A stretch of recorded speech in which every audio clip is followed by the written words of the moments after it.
Ah, yes. From the beginning, you know the end. That slogan made me rush out to the nearest GameStop.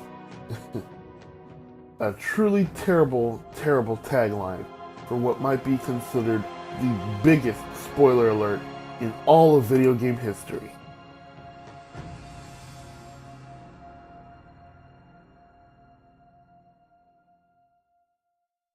September 14th, 2010.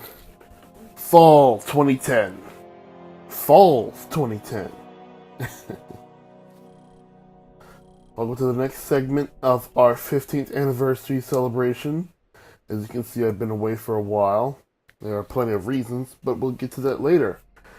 This is Halo Reach, of course, and we're going to be playing my favorite level, Tip of the Spear.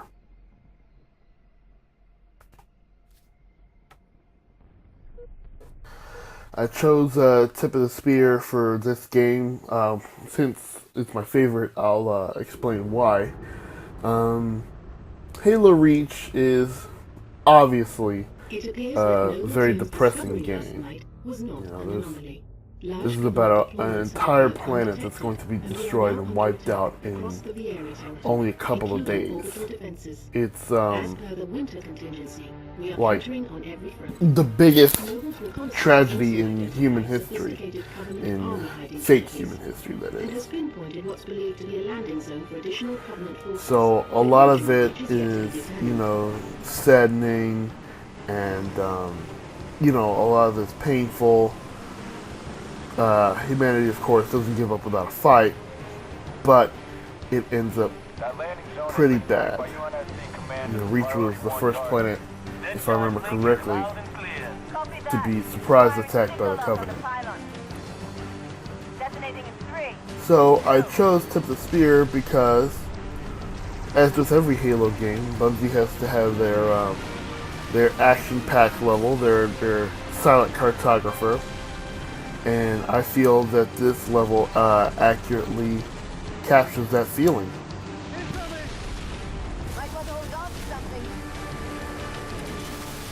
It may be a very difficult and very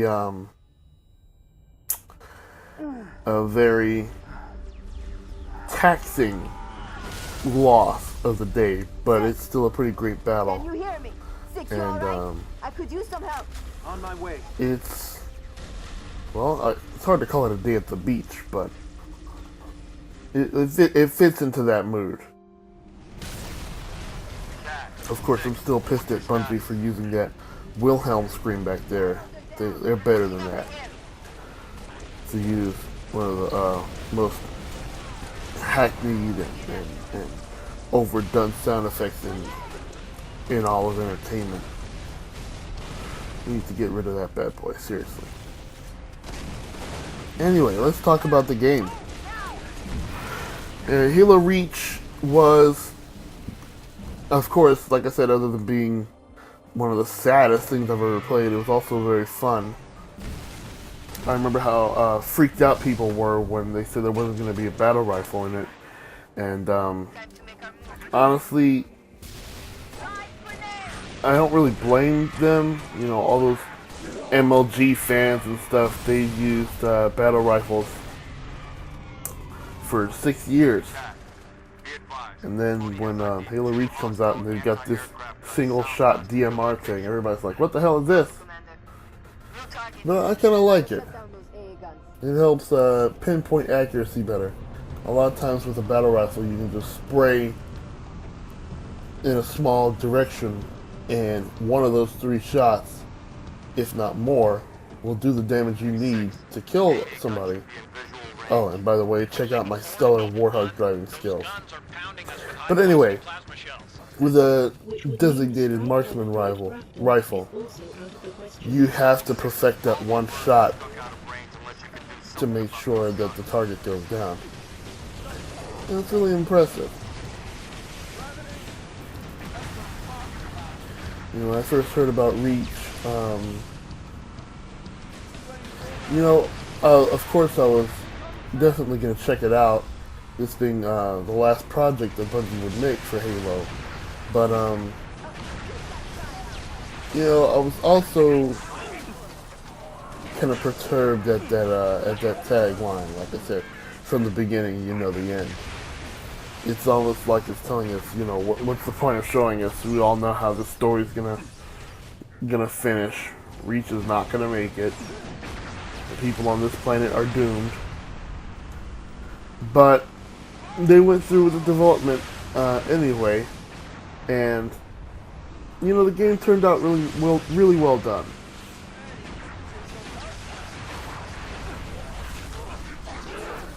But like I said, it was a very depressing pill to swallow, and I think Bungie made it that way intentional.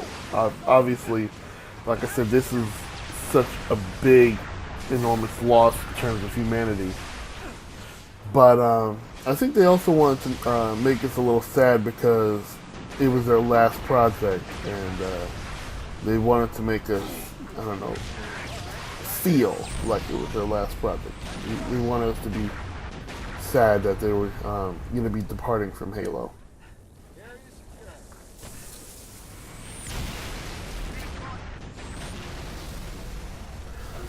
I will say, however, storyline aside, the features in Halo Reach are pretty incredible. You know, we finally have a theater mode where you can rewind in campaign and record clips from it, and the camera angles are better in terms of mobility, and I guess you could say cinematography, whatever term you want to use. And multiplayer was fun too. They had you know, all the armor abilities, sprint, armor lock. Of course, I love sprint. That's my favorite one ever. I've always wanted to move faster. I mean, in Halo 1, it just felt like I was a snail sitting on a turtle, which was another reason why vehicular combat was so important in the first Halo game. But after that, once sprint came in, I was just so happy to have that. I sprinted whenever I could, and I rarely traded it in for anything else. An elite zealot, in fact. A zealot? We're onto something bigger than that. Eyes on the prize. Forge 2.0 was of course a great improvement. You know, floating physics, fixed physics, all that junk. I'm not too well versed on Forge since I'm terrible at making objects and maps. But the things that people have been able to make with it have been incredible. Anybody on HBO will, of course, testify to that, since they've found great maps and have created their own. And Forge Island was a really cool idea. Oh, my battery's too low. Anyway, Forge Island was a really cool idea to make such an amazing space. Of course, that's where Death Race comes from. Everyone's favorite and least favorite racing game. But like I said, Forge altogether was really a great idea, and Firefight 2.0 was even better. Making your own custom firefight games, that was an amazingly deep and immersive experience. Only thing I wish it could have used was, you know, a little enemy editor, so you can choose which weapons which enemies are holding.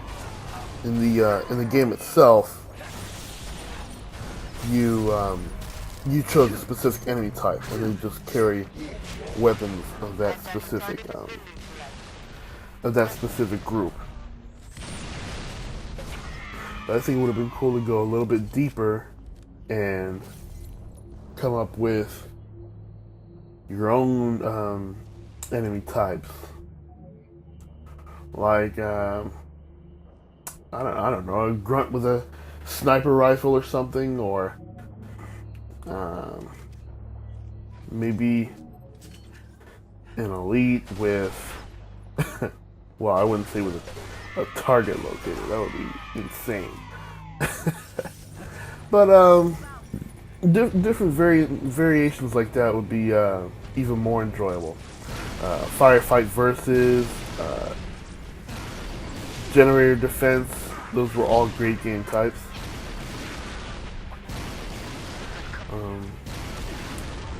In terms of sound, Reach was also very fun. Like I always loved the effect you got when an explosion happened close by, and you'd lose hearing for a second, and you hear that little whine. That I always thought that was fun, which is why I'd go on to firefight matches and turn on invincibility or whatever, and put on either explosive devices or target locator, and you just hear all those enemies shooting at you, and then those big rushes of missiles coming down from the sky. Boom, boom, boom. That was always a fun activity I love to do. You see me here driving this Revenant. I really love this vehicle. It's such a cool idea to have a mini Wraith. One that a passenger can shoot from. And of course I had a great time with the Revenant in multiplayer. There was one match I was playing on Hemorrhage, the Blood Gulch remake. And I was in the passenger side with the sniper, and I managed to no-scope somebody a good halfway across the map. I still have it on my file share, I believe.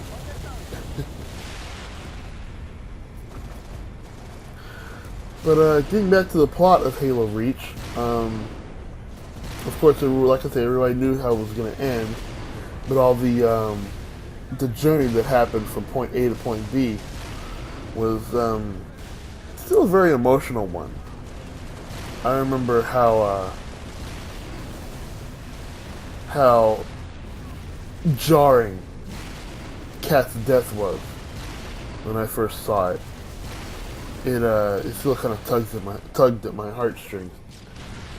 In fact, I held on with a straight face through most of the game, but when I got to the end and Lone Wolf came up, that special after credits mission, quote unquote mission. I remember the first time it showed up and it said the objective was to survive. I just kind of lost it. I knew that I knew from the beginning, obviously, that I was going to die, since the first cutscene of the game shows your helmet all busted up and on the floor. But when I found out that it was going to be by my own hand, I just wept like a baby. Copy that. I'm waiting on new intel. See what you can see. Carter out. Need a lift, Spartan? And of course the soundtrack, Marty's last Halo soundtrack, did a great job of personalizing and encapsulating those emotional moments.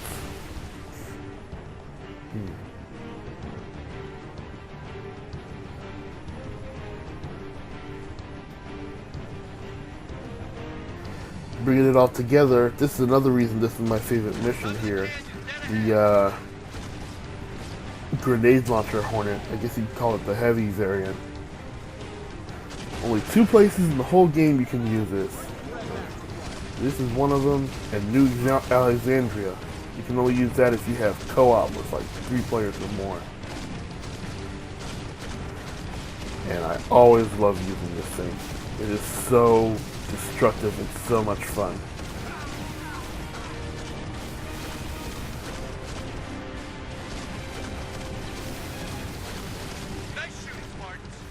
That's another thing I enjoyed about Bungie's options and variety in this game. There are so many different variants of weapons and vehicles from earlier. You know, like the rocket warthog I was in at the beginning of the level. That was previously only available in mods Halo PC mods from way back in the day. But we finally graced us with a real live rocket hog for CU. Just lost all power. We're going down. Lock your armor, Spartan! Brace for a hard landing. And Bungie added so many loving touches to this game. I remember the tribute room when I first heard about it. It took me forever to figure it out, but once I finally got in there, I thought it was such a cool idea that Bungie had all these great tributes and shout outs and thank yous. Stay here. You know, it's always great how much Bungie loves their community, Gotta move. Commander, we've got even though the spawns are still terrible. Copy. We have your They're vision. multiplayer spawns at least. Stand by. Well, we're getting close to the last leg. So I want to mention another thing I really enjoyed about Reach as a whole. How Bungie managed to integrate campaign stories and missions into multiplayer and firefight arenas. enemy fire! You know, they had a little bit of that in ODST, actually a lot, but you know, it was so great to see it polished even further in Halo Reach. Of course, this part of Tip of the Spear is the inspiration, or I guess the campaign version of the Spire map for Invasion.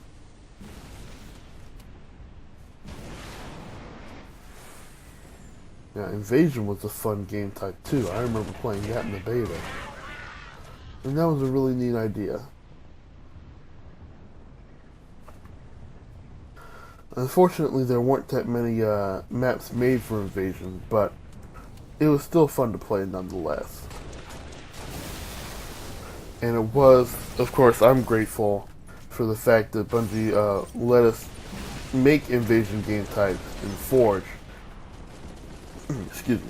Because so many people have come up with such amazing Invasion maps and storylines and all that junk. I remember, I still can't remember who made it to this day. Ugh, skirmishes. I still can't remember who made the map, but somebody actually made a functioning and evenly balanced Invasion map off of Reflection. That tiny little symmetrical Ivory Tower remake. Somebody actually made an Invasion game type out of that, and it worked really, really well. Noble Fight only believes those spies to be teleportation. Shows what Forge can do, man. Teleporters. Link to what? Brigand Grafton is on station ready to kill that spire. But first, we need to power down its shields. Understood. 6. I'll hold these bastards off. You find a way to the top of the spire. But yeah, Reach has always been fun to me. I don't play it that often anymore, of course. I wasn't really a fan of the ranking system. I guess it was because of how, I don't know, I was always focused on earning firefight points and working in campaign instead of using matchmaking. I know that campaign co-op matchmaking, that was a great idea, but it also kind of hindered on the fun of the matter, considering that there was no join in progress. So people would sign up for a mission on Legendary, and when it got too hard for them, they would quit, and then you'd be forced to do this thing on your own. But it was a fun idea, and I don't think they even have co-op matchmaking anymore in any of the other Halo games.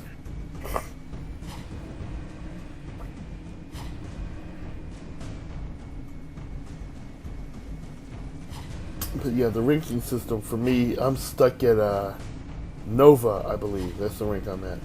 And one of the Reach apps, even back in its prime when it first came out, it said it would take me 6 years to get to the next rank. So yeah, that's not gonna happen.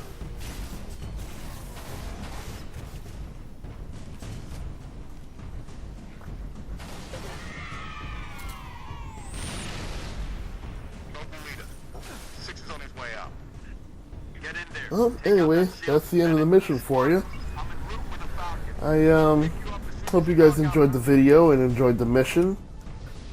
Of course, if you want to discuss more about Halo Reach and all the stories you remember, go ahead and drop a comment, send a message. You know, do whatever you like. Of course, this is where we get to the This is Nova 1. Spire the 1 is green and you're free major to engage.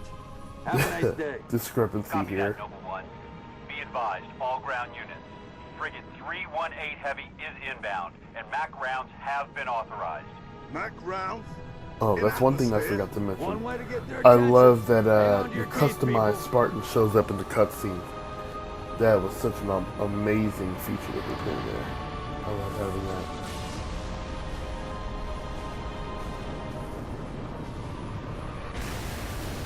You have to admit, that was a really bad call on the part of the No, UNSC. somebody tell me this ain't You happening. mean UNSC nobody, frigate crafted. Do you copy? nobody decided to look up until now. We need to get out of here now. Oh, hey, we completely missed this 100 million foot super carrier right above our heads. Huh.